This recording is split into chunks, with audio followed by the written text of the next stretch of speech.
warshadaha yaryarka qalabka iyo farsamada kalluun qabadka shabaqa dharka lagu kifaaxa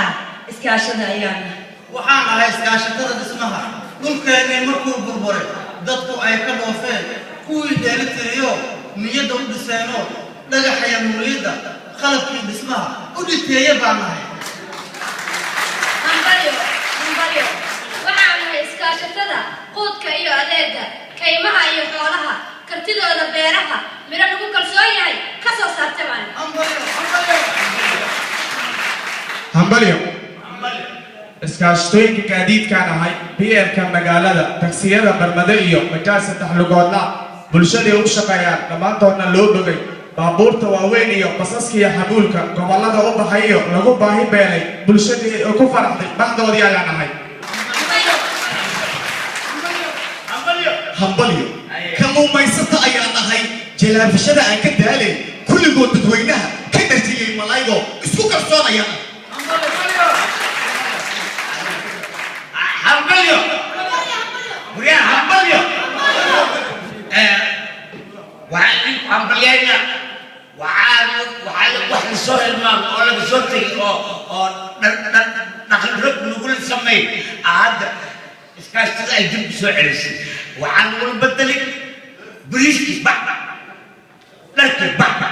biyii baxba caanii caad baxla waay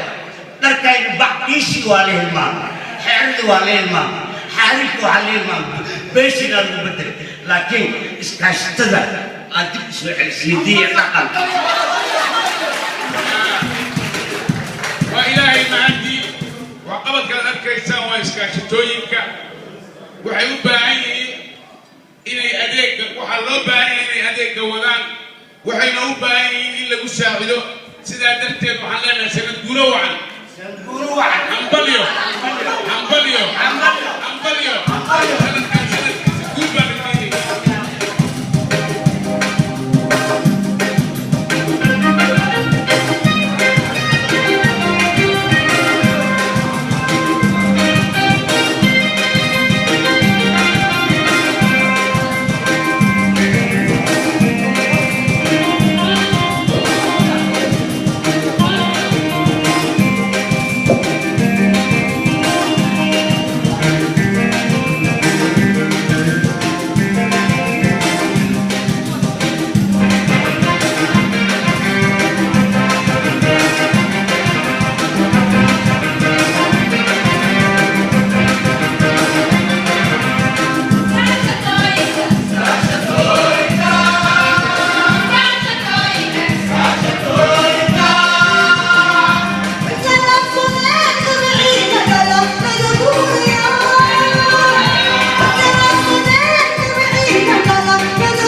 gobolka banaadir oo halkan kusoo bandhigay runtii riwaayad aad u qaali ay majaajiro iyo weliba horumarka xagga dalkeena Soomaaliya si weyn u soo bandhigtay oo noo soo bandhigay riwaayad iyo majaajirina oo xiisa badan imikana aynu si guud galna barnaamijkeena waxaan u yeerayaa taliyaha iskaashatooyinka Cabdicasiis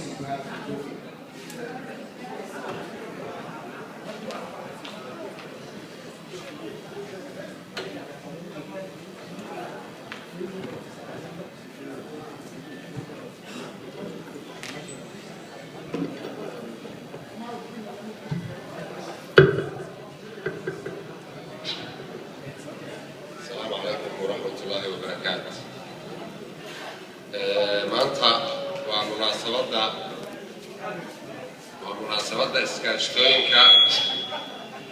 Soomaaliyeed sanad guuradii 41aad maalinta 8 Janaayo waa maalintii loo asteeyay ururka iskaashatooyinka Soomaaliyeed ururka dhaqdhaqaaqa iskaashatooyinka Soomaaliyeed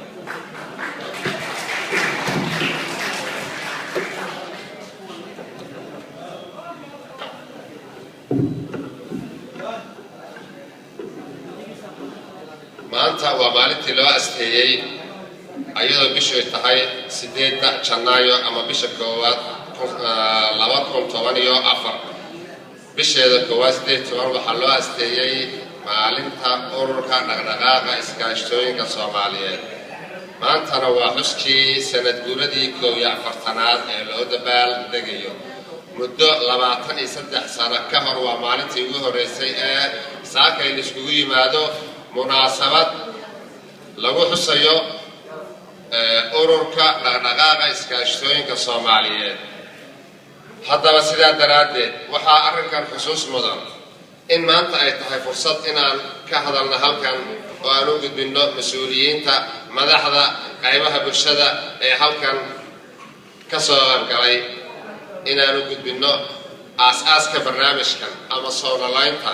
ama ka qayb qaadashada muddo 3 sano ka bacdiya waxaa ka qayb qaatay gudoomiyaha gobolka Banaadir Maxamed Axmed Nuur Tarsan waxaana halkaa ku cad soo noolayntii iskaashatooyinka dhaqdhaqaaqa Soomaaliyeed waxaana rajaynaynaa siday halkan xafladan ugu bilaabatay 3 sano kadib in ay maanta u sii socoto oo halkaasi xusuusteedii iyo halgankeedii iyo horumarkaba ay bulshada kaabo tahay waxaan idin rajaynaynaa